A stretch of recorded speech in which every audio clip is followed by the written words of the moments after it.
Hey everyone, really excited to be here today. Thanks to the MSP team for organizing this and having me. I'm excited to talk about what I've been calling the sales performance gap, essentially the kind of the research that I've been doing around kind of drivers of kind of like lower sales performance in the market, and what I think organizations can do in order to remediate that, to tackle that.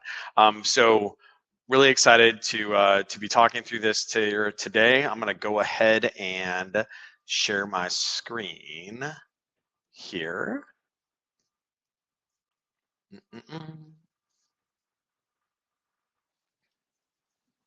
All right, wonderful. So, sales performance gap. That's what we're going to be talking about today.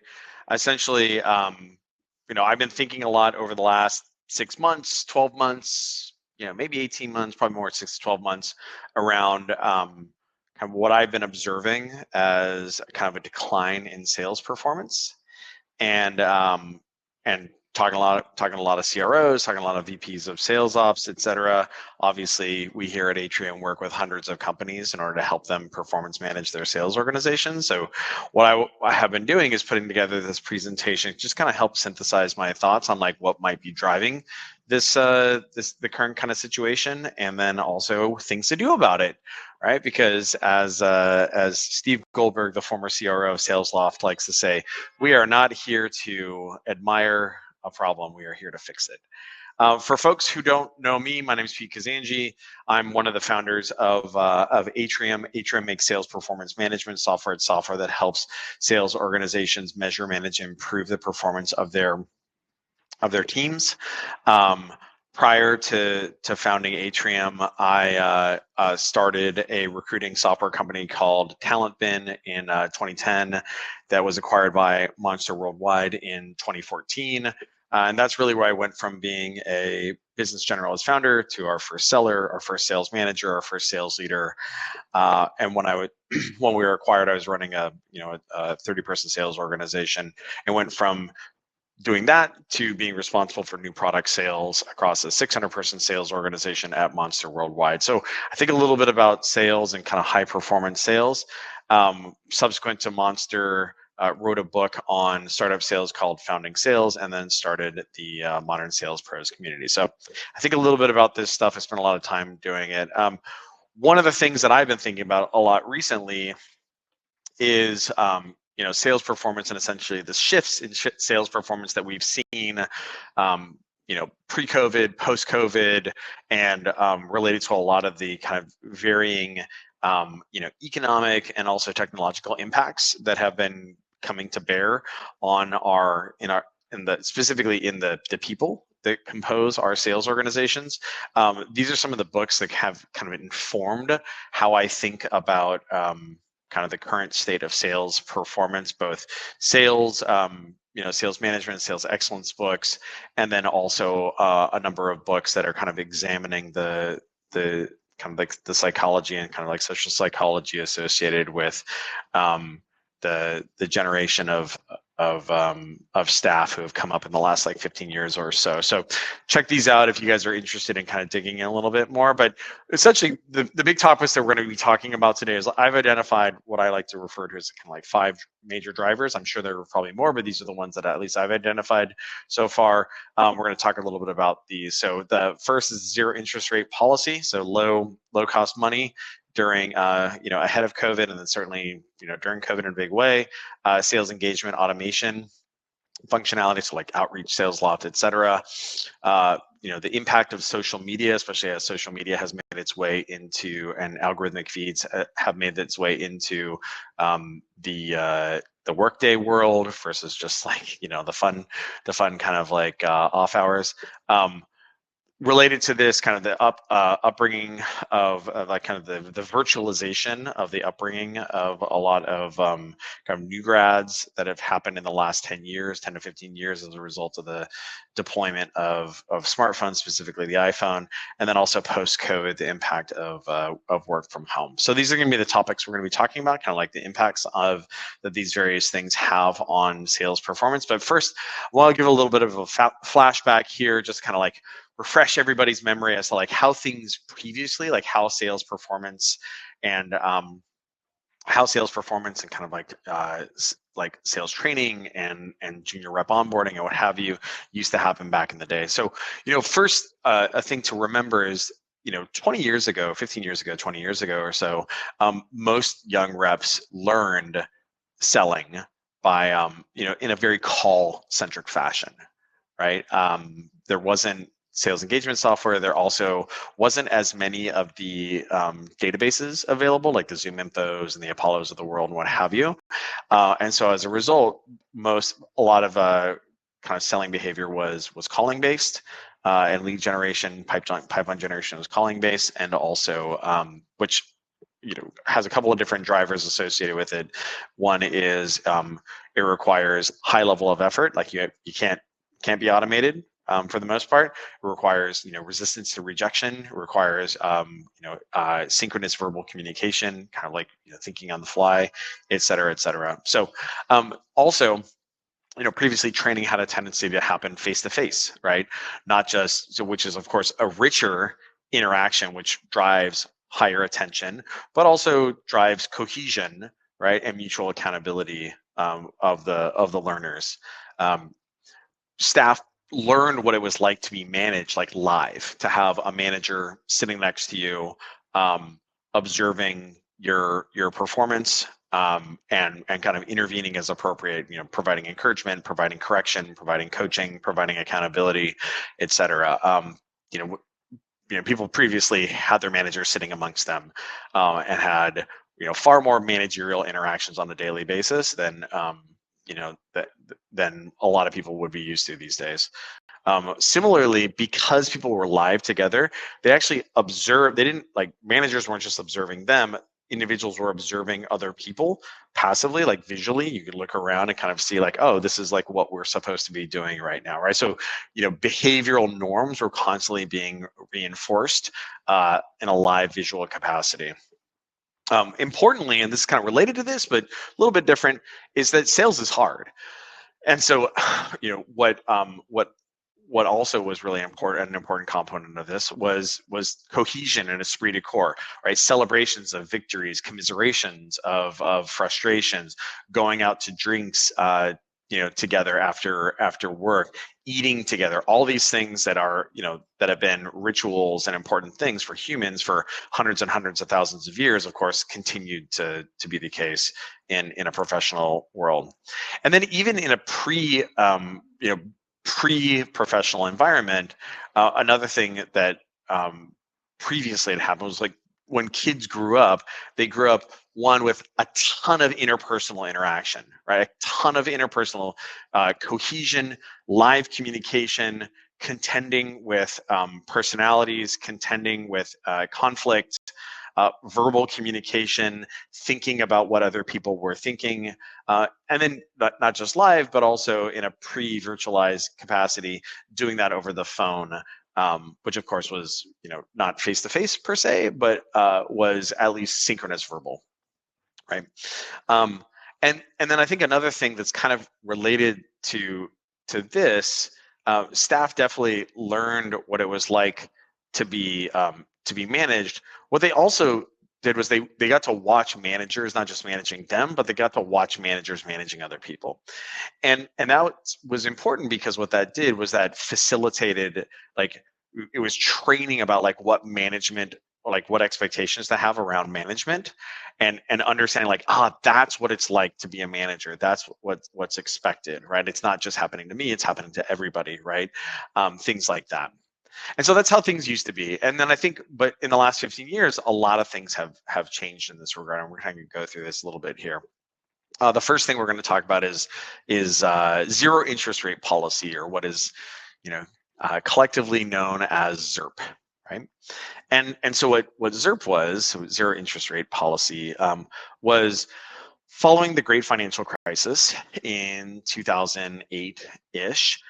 Interest rates, right? So the Fed funds rate that kind of sets the tone for the cost of money and the opportunity cost associated with getting capital, dropped to near zero, or to zero, to zero. And and not only did it drop to zero, it stayed that way for quite some time. It started creeping back up again in 2016 or so, and then as a result of COVID, it dropped to the floor again.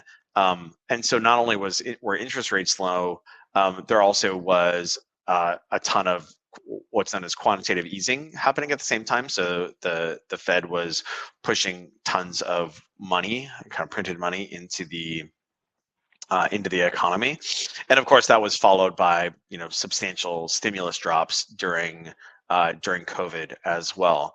And so as a result, there's just tons of money sloshing around in the market.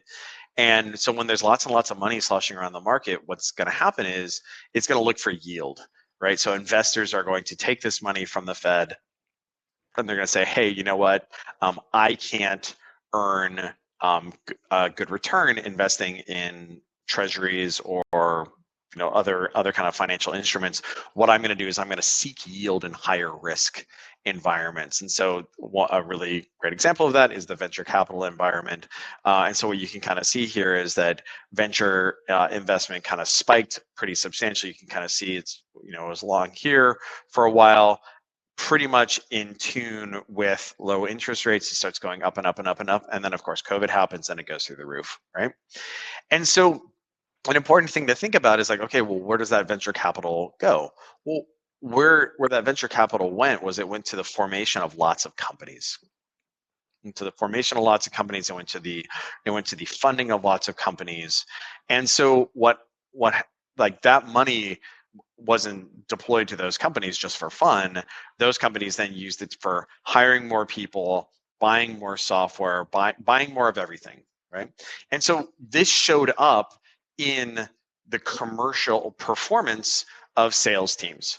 I couldn't find quota attainment in a pre-ZIRP environment, but a great example of this is like you can kind of see post-COVID here, net retention rates were 120%, which is like pretty fantastic, right? Quota attainment was very high as well. And as I noted, I couldn't find a data source that had average quota attainment prior to ZIRP. But what you can kind of see here is a remediation of this here, which we'll talk about a little bit more in a sec. But the point is that this money had to go somewhere. And so what it did, a lot of it went to places where people were buying more things. And so what this meant was, as a result, you could have higher attainment, higher quota attainment, higher win rates, but without a commensurately higher level of effort or level of execution or what have you, right? And you can kind of see that happening here a little bit. This is a little bit of an eye chart, but this is data from the Bridge Group here, as is this right here.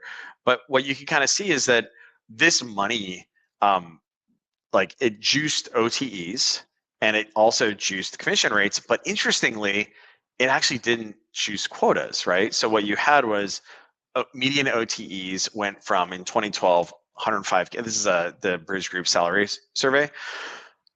Median OTEs in 2012 were 105K, went to 190K. It was a rise of 80% over 12 years. Okay. Quotas also went up, but only by 30%, right, from 625 to 80, or say 800% there. And then also commission rates also went up as well, right? So essentially what you have is you have reps who are making more money because organizations are having to bid at scarce salespeople. So salaries are rising, but OTEs are not rising as much, and also and they're paying more of that quota to the reps, but quota attainment's not going up, right? And so essentially what that meant was, so all that together means that reps were getting more money per unit of effort, which of course, humans being humans, is going to lead to less effort, right? Because if I can attain, if I can cover my rent and my car payment and my student loans and my, and like put money, or like pay, and then put money away and hit my financial goals with, with a similar level of effort that, with because of these higher OTEs, then I'm going to do that. I'm not necessarily going to go, above and beyond, because humans are how they are in that regard. And so what this meant was you had a situation where quota attainment was super high, NRR is super high, OTEs are super high, right? Without quotas going up, well, all of that is going to lead, that's naturally going to lead to reduced level of effort. And moreover, if you're a manager and you're trying to manage this and you're trying to say, hey, you know what, like, I want to have a performance centric culture or whatever, well, guess what, there's a ton of hiring going on at the same time, right? So you can see this is the Indeed jobs index here, where you've got 100. 100 is like the total amount of hiring that was happening in around 2020. Going into like post-COVID ZERP here, you can see this huge spike. The number of open roles jumps 2.5 or 2.3 or what have you. So there's tons and tons and tons of roles that are open. So if you are, as a manager or a leader, want to manage anybody or performance manage folks, get them to be higher level of effort and drive higher attainment, well, look out, because they're going to be able to jump to another role. Moreover, because of stimulus checks and the student loan and rent holidays that were happening during COVID, you had a similar situation where there were tons of jobs available. And also, if I don't have to pay my student loans because they're suspended, well, that's going to reduce financial requirements on me. And so maybe I just decide to walk, right? And so this is actually what ended up happening pretty substantially, is like the quote unquote great resignation was pretty much a 100% response to these stimulus drops. And so what you can kind of see here is these are 15 through 24-year-olds right here. There's a big bounce of quitting here in late 2020, and then the same thing again in August 2021. It's 100% aligned to the stimulus drops here, right? So all of this is going to really impact the way that you as a manager or as an organization can drive high performance, because if staff are don't have financial requirements in order to attain, then guess what, like they can you can't be as on the front foot with respect to management. And so the challenge here is that what you have right now in in most sales organizations is you have a decade where sellers and managers have only known like fishing with dynamite, essentially, right? And so that's going to have that's going to have substantial impacts on how on how you're how those staff and how those managers think about like what is required in order to have in order to have go-to-market success. So that's ZERP. The next thing we're going to talk about is sales engagement, kind of prospecting automation. So a lot of folks may not be familiar with the fact that, as noted earlier, previously junior reps learned how to sell through calling, right? And in 2016, 2017, that's when email automation kind of came around. It didn't exist before that, right? And so if you think about that, if you think about this being the initial environment in which like a high level of effort, high rejection, high synchronous communication gymnasium, if you will, if that was the original way that junior sellers were onboarded and learned, and then all of a sudden junior sellers are onboarded and learn that to kind of like load up a list, like pull a list from ZoomInfo, pull a list from Apollo, drop it into Outreach or SalesLoft, and then click go. That's going to have pretty meaningful impacts on the muscles that are being built or not being built for those junior sellers, who then become account executives, et cetera, right?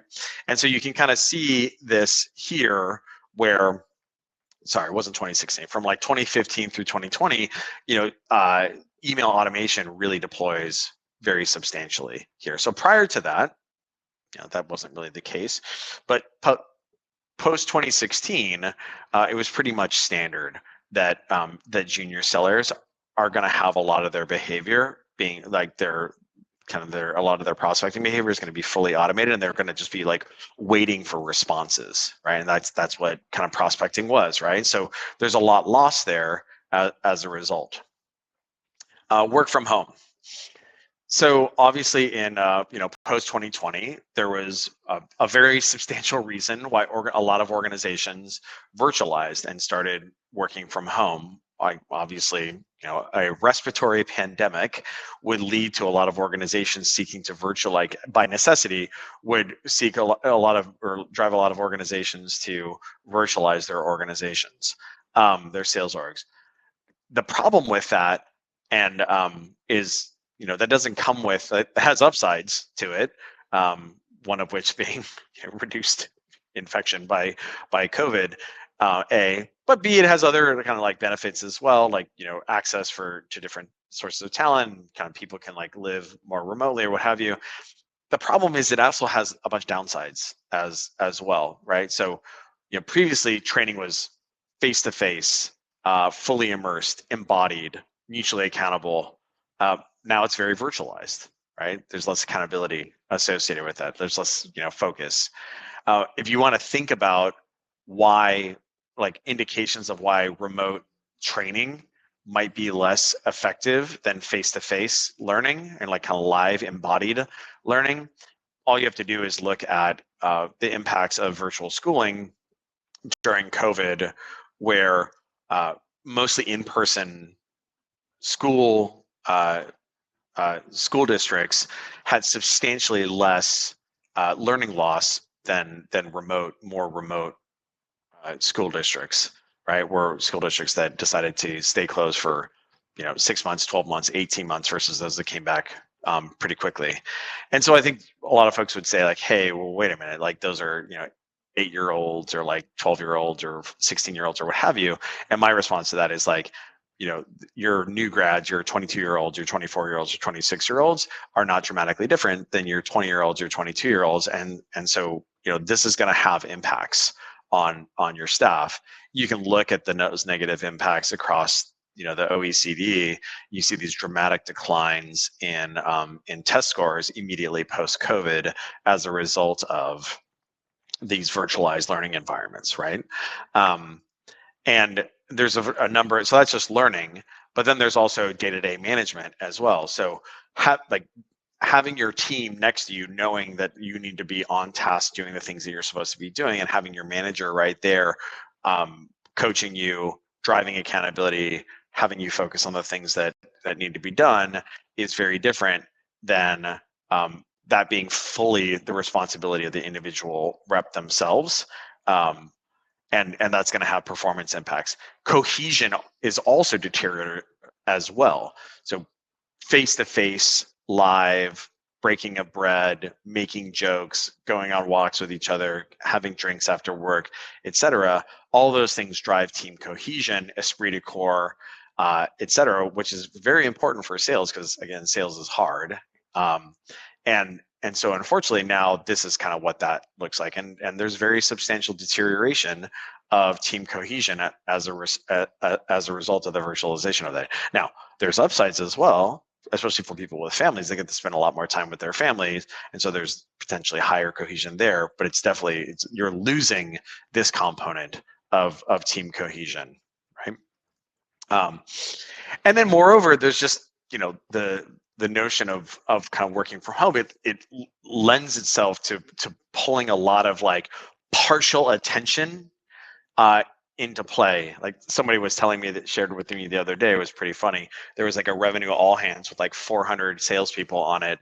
And, one of the staff kind of apparently was dialing in from their yoga class and had forgot to mute their their phone or their Zoom or whatever, and the poor CRO was like trying to get them to mute themselves as the entire 400-person sales organization was listening to like the yoga class happening. The point is that like there's a lot of incentive and kind of like attraction to unfocused or partially focused behavior, and humans being humans, they're gonna do that, right? And then not only are folks going to do that, right?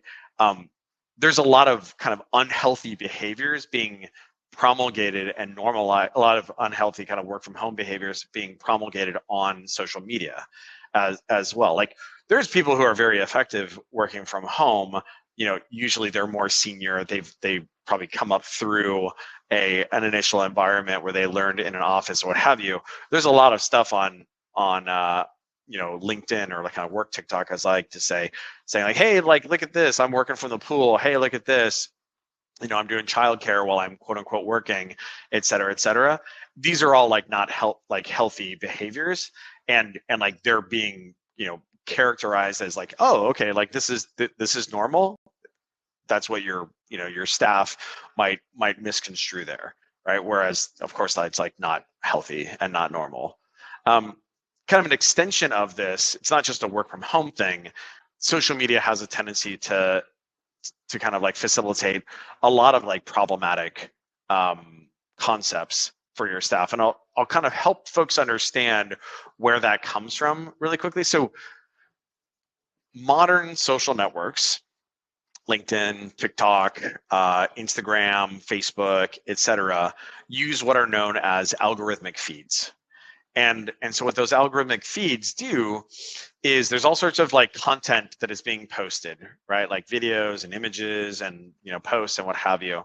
And in order to show you the most compelling thing that's going to lead you to spend more time on that feed such that they can serve you more ads, well, what the feed is going to do is it's going to prioritize things that have been shown to be compelling.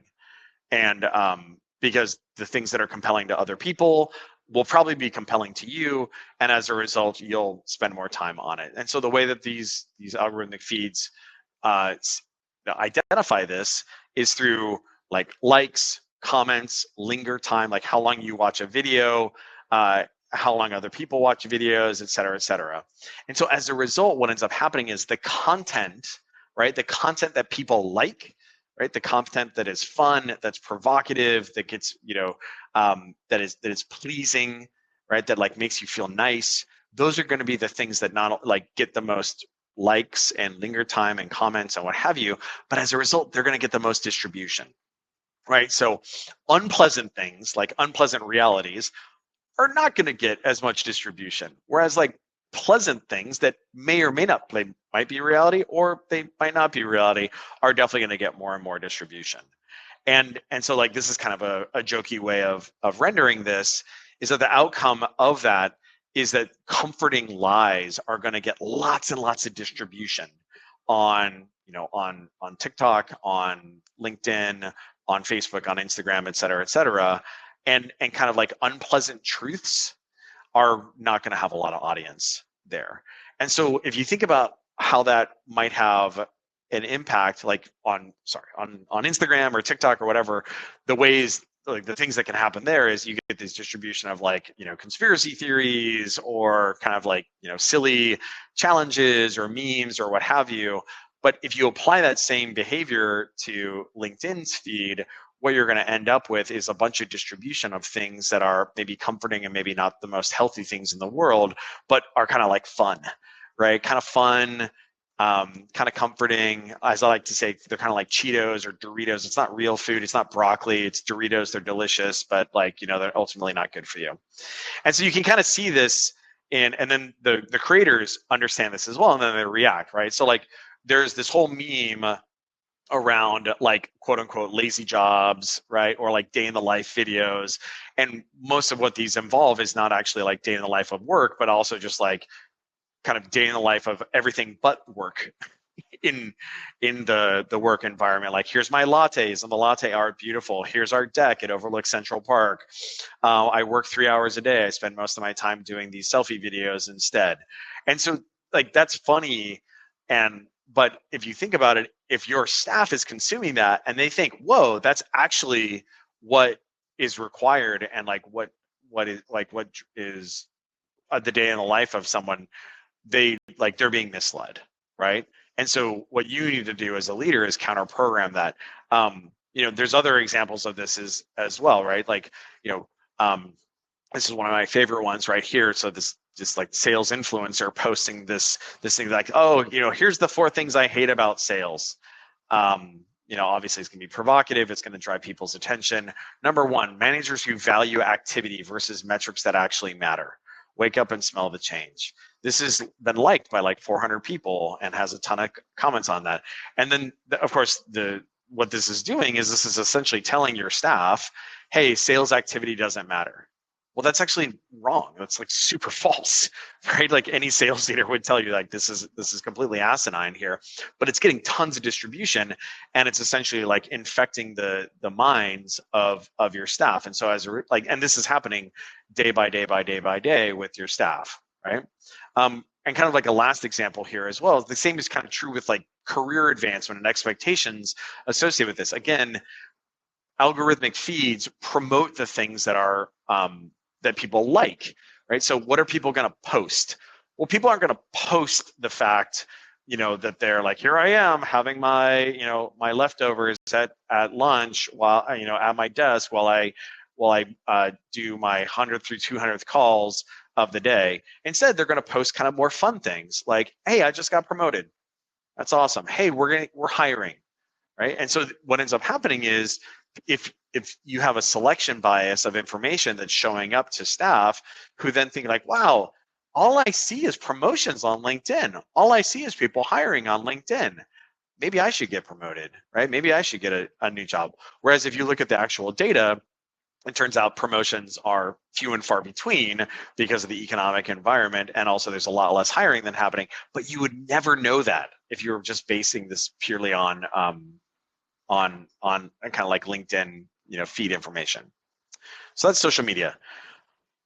Next, which is kind of related to this, but even like a precursor of this, is essentially iPhone upbringing. So there's a very big shift that has happened in the last like 10 to 15 years, where what I like to refer to, it's the virtualization of like the communication, like the interpersonal communication during childhood. And essentially what happened was from 2011 on, you can kind of see like there was really substantial phone deployment in schools, but then smartphones really started to take off in a very large way, 2011, 2012, 2015. Right. And so as a result, what ended up happening was a lot of the behaviors like interpersonal communication, conflict resolution, et cetera, behaviors that previously happened during that 12-year through 22-year-old or 12-year through 18-year-old time period really started deteriorating in a very substantial fashion. You can kind of see this right here. It's like this is the percent of high school seniors who meet up with their friends every day. That starts really tanking in 2012 there. The amount of daily time with friends, you can kind of see that falls off a cliff here starting in like 2010, 2011 here. And it's right in line with social media use there. And so, what this has done is this has replaced a lot of the face-to-face verbal behavior that younger that young people had in prior generations, which now has led to a situation where contentious candid conversations like performance conversations or customer facing communication, what have you, the kind of precursor behaviors to that have deteriorated very substantially. So people are showing, like new grads are showing up in 2022 with dramatically less synchronous communication experience than they previously had, right? And so kind of to visualize this is previously what this looked like in 2010 or 2005 or 2000 or 1995 or what have you. This is what that looked like. From 2012 onward, this is what those behaviors look like. And so like that's going to have meaningful impacts on the skills that folks are going to show up, that new grads and kind of new sales staff are going to show up with in coming out of graduation there. And so so those are the different topics that I like, kind of the drivers there. And then the thing that I wanted to kind of note is that these things don't happen in just isolation. They actually can compound each other, right? So iPhone deployment happened in 2010 onward, right? Outreach, sales loft, sales engagement happened in 2016 onward. ZERP happens most intense parts of ZIRP was like 2018 to 2022, right? When most of the venture investment was happening, but even before that. And then COVID kind of work from home or office light starts in 2022. Or 2020. And so these things kind of like, they stack on top of each other in a very substantial way. And so this is kind of like how junior staff and also junior managers kind of learn, right? So they came up in a less synchronous, communicative, and like interpersonal environment. They dropped into an early like new grad environment where a lot of the work behavior was automated via email. There's a ton of money being thrown at the industry, which leads to high win rates and high net retention. So better attainment with like lower level of efforts. And then of course, like work from home. Right. So all these things kind of like stack together on each other. And so essentially what you have right now is you have a group of sellers that have, one or more of these impacts to contend with, right? So if you were 16, if a seller or a manager was 16 in 2010, they just dodged the bullet of like iPhone upbringings, right?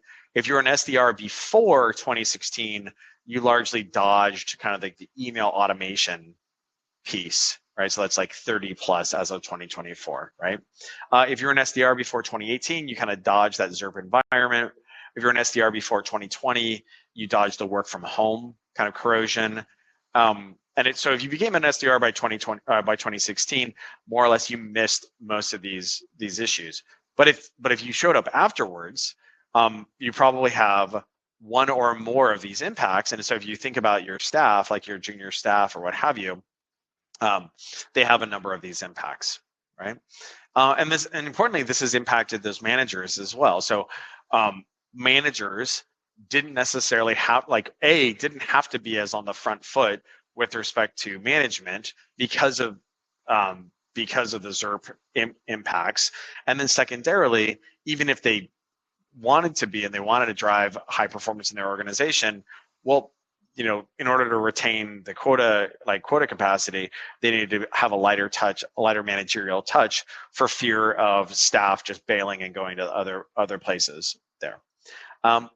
And so this could be fine if things hadn't changed and like that environment was static, but that actually isn't the case. Things have definitely changed. So free money is totally gone, right? So interest rates have gone from 0% to like 5%. Venture capital deployment has completely deteriorated, right? As a result, net retention has dramatically gone down. So previously you can rely on 120% net retention. That's down dramatically. Quota attainment is also down substantially as well, right? Moreover, an important thing to realize from a manager's standpoint, so like performance is down, like money is gone, so performance is down. Also, from a managerial and a leadership perspective, an important thing to realize is that student loan holidays have also gone away, right? So staff need to they have more financial requirements to and responsibilities to execute on. Also, job postings have deteriorated substantially, right? There is 1/3 the number of open job roles out there as compared to the peak of ZIRP right here. Also, work from home expectations and availability is also deteriorating as well, not just from an availability standpoint from jobs, but also large organizations who do analysis on the performance of these situations have said, actually, we're changing our mode. Salesforce's sales organization is back inside, in the office, whatever it is, 4 to 5 days a week. Same with Amazon. Most number of high performing sales organizations have been in office for the last 12 to 24 months. This is something that's just becoming the status quo there. Similarly, compensation is being reset as well. So Dell recently announced that they were reducing the base salaries of, this is an inside sales rep, so it's kind of like an e-commerce rep. It's not like a traditional mid-market or commercial SaaS sales rep, but it kind of indicates the broader economic situation. They reduced the base salaries there and then raised the variable component. But the point is, this is reflecting a reaction to the change in employment availability, and then also shifting the mix to higher commission in order to drive higher performance. Similarly, email response rates have heavily deteriorated. Right? They've gone down substantially, and so as a result, email engagement software doesn't work as well.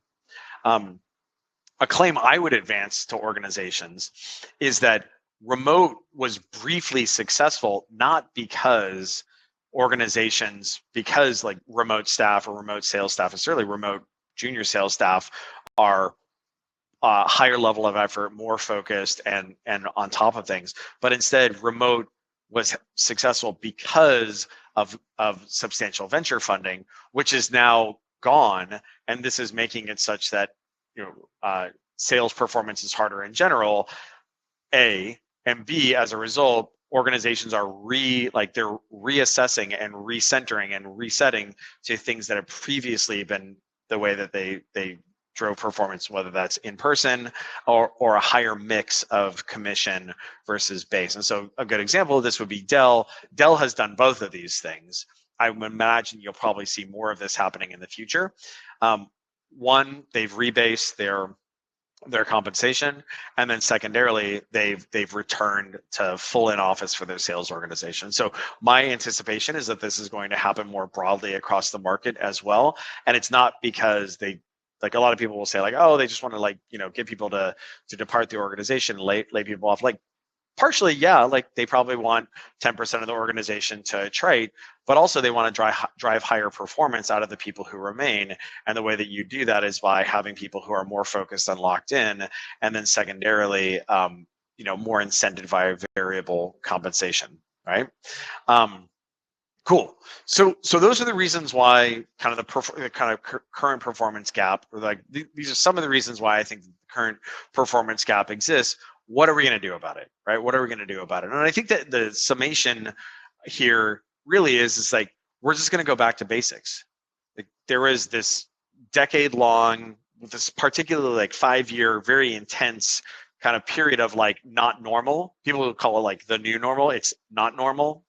And so what is happening is organizations are just going back to what had been normal. And so that's going to be primarily just from a sales performance standpoint, it's just going to be management, getting back to how people were managed in 2010, in 2005, in 1995. And so what that means is that it's going to mean setting goals for your team and measuring them, not just on outputs, but also inputs as well. Right. And then holding reps accountable to that. And so this just means like setting goals on these, on these behaviors, whether it's account executive, like leading indicators, or SDR leading indicators, but just setting goals and then holding people accountable to them. And then not just setting those goals and like saying, all right, have fun, but instead actively managing reps towards that.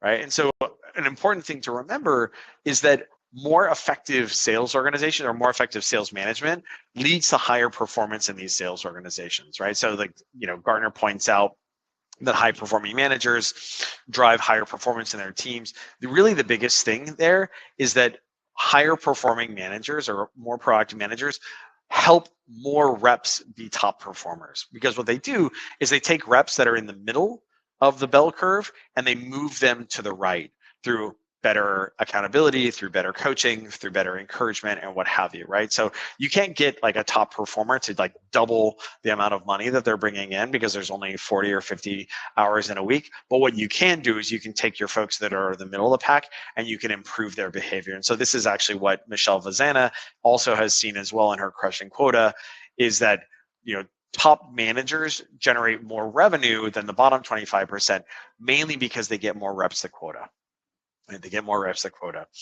And so how do you systematize this? Well, these are some ways of facilitating that. You make sure that there actually is time on the calendar. One of the things that we like to joke about here at Atrium is we call it calendar is destiny.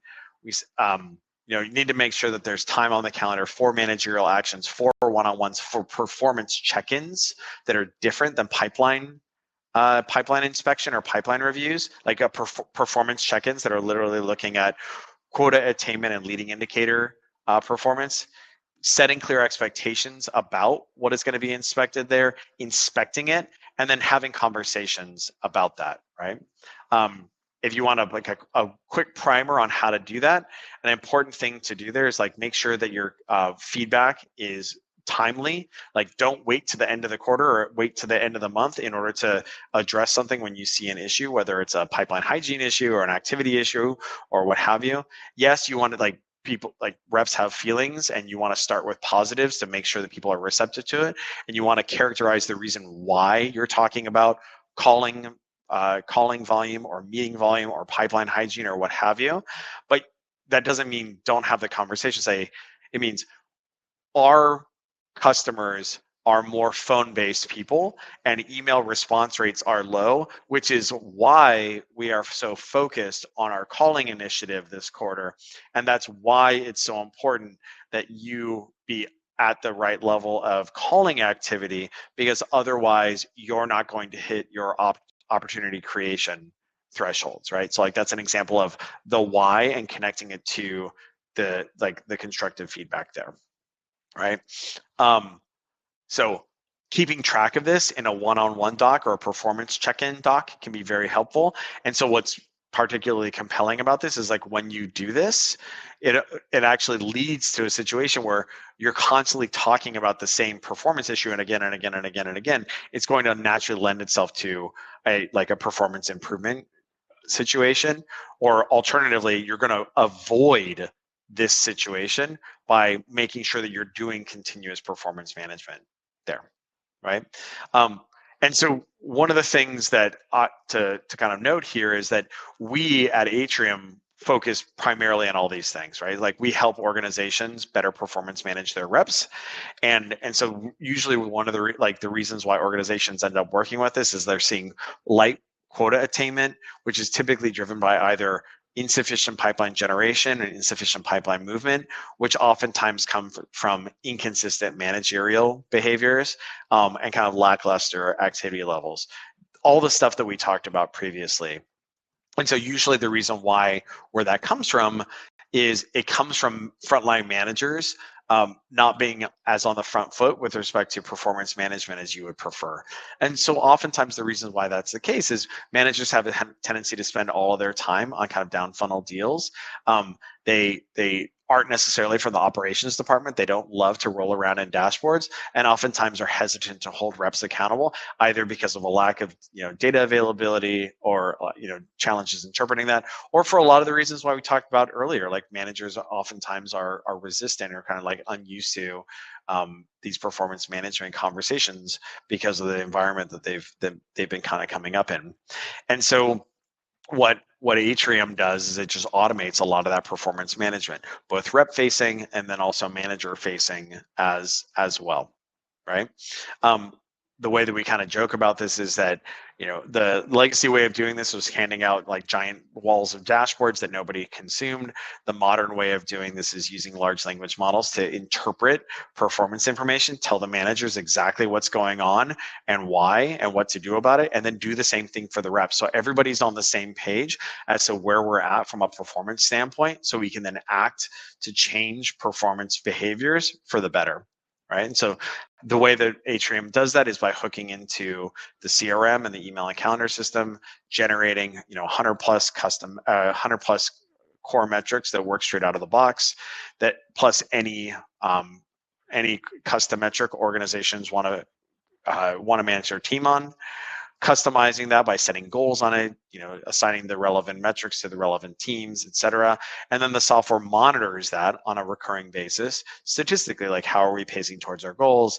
How are these individuals doing as compared to their peers? And then using large language model AI in order to interpret that and turn it into words, both rep facing and manager facing.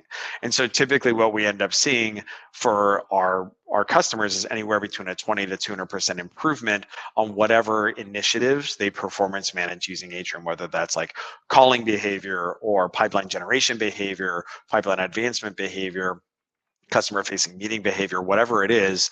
As soon as you start measuring it and performance managing on it, lo and behold, people do more of the thing that you want and less of the things that you don't want. Ends up being very popular. We've won a number of awards from a variety of analyst groups, but the net is that we work with hundreds of organizations to help them instill a performance culture in their organizations and drive higher performance from their sales teams. Cool. And so lastly, what we're going to just kind of touch on here is like, what are, aside from these managerial behaviors, what are some other things that you can kind of do in your organization to help kind of close this performance gap? First and foremost, with junior staff, especially those, and these might be your commercial reps or mid-market reps at this point that were SDRs that came up in 2016, 2018, get them talking, right? Synchronous verbal communication plus customer contact, especially like contentious customer contact, is absolutely fantastic for driving higher performance of your staff. A great way of doing that is to get them in the office on the phone next to each other where they're listening to other folks. An additional thing that you can do on top of that is use AI trainers to do mock calling behavior with synthetic counterparties, but importantly, like set kind of clear goals on these behaviors as well, and then manage towards them accordingly. Get your staff together. Sales is hard, and so pure accountability of knowing that you're not letting down your team because they're doing the same grind that you're doing, and then also like they're going to celebrate you and they're going to hold you up, and then also you can cry on their shoulder when needed is a very powerful thing. So getting them together, breaking bread live together, having drinks, etc., ends up being a very important thing. Best way to do that is to get them in the office together. There's lots of organizations that are obviously, Salesforce has done this, Dell has done this. Shopify just announced that they have they just stood up a new SDR location in Dallas that they're going to put hundreds of SDRs in, etc. Right? Like getting folks side by side drives all these different behaviors. As my friend likes to say, an office is a very helpful piece of B2B technology that's been around for a while.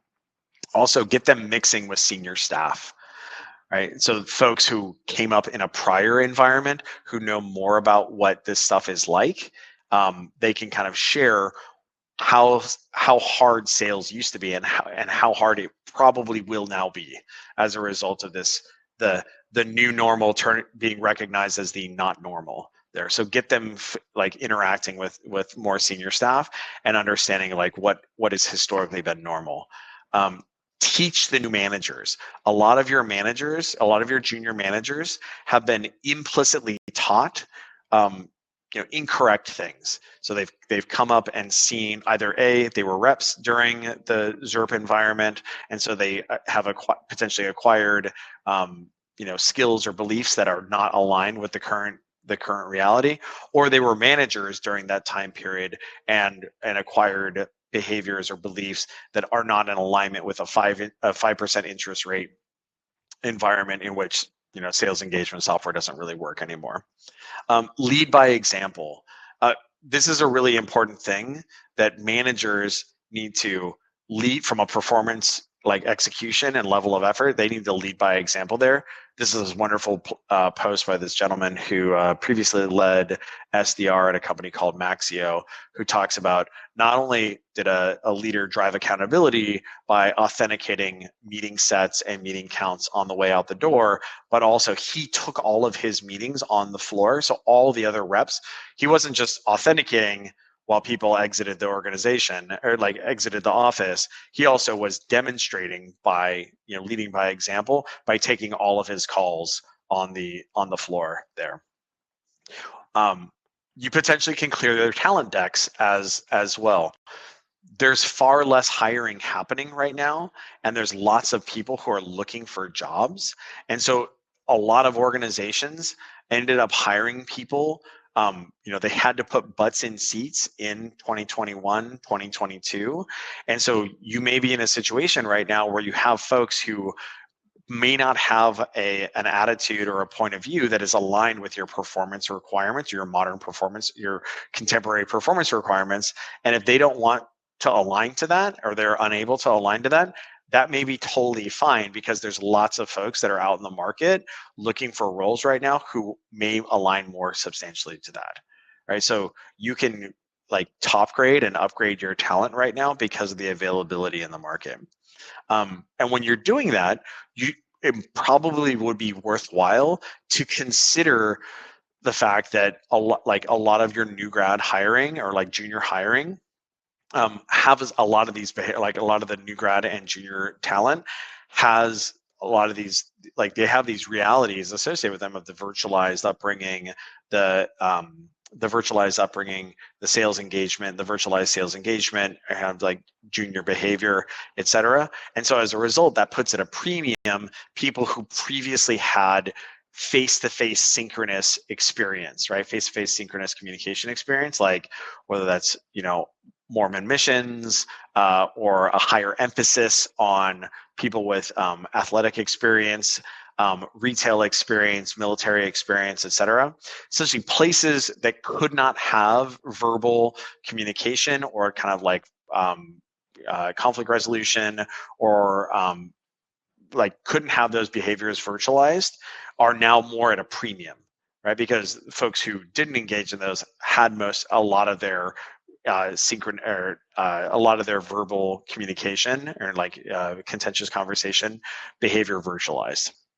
And then the last thing I'd note here is you should be real with your staff, right? So the fact that most of our staff are swimming day to day in a lot of this, like these pleasing lies on LinkedIn or on TikTok or Instagram or what have you, whether that's like, hey, I got promoted, or hey, we're hiring, or what have you.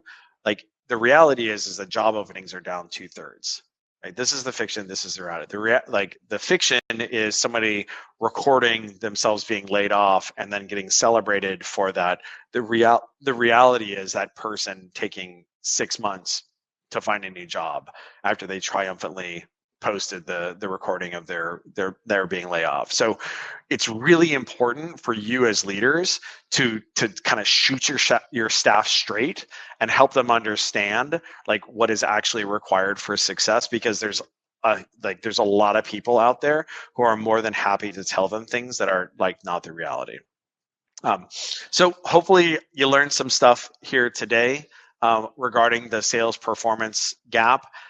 If high performance sales organizations is something that you care about in your organization and you're looking to upgrade your sales performance in your organization or your sales performance management in your organization, that's literally what we do here at Atrium. And so, feel free to reach out. We work with hundreds of organizations to do exactly that. So thanks for taking the time to participate. And I hope you guys have a good rest of your virtual summit.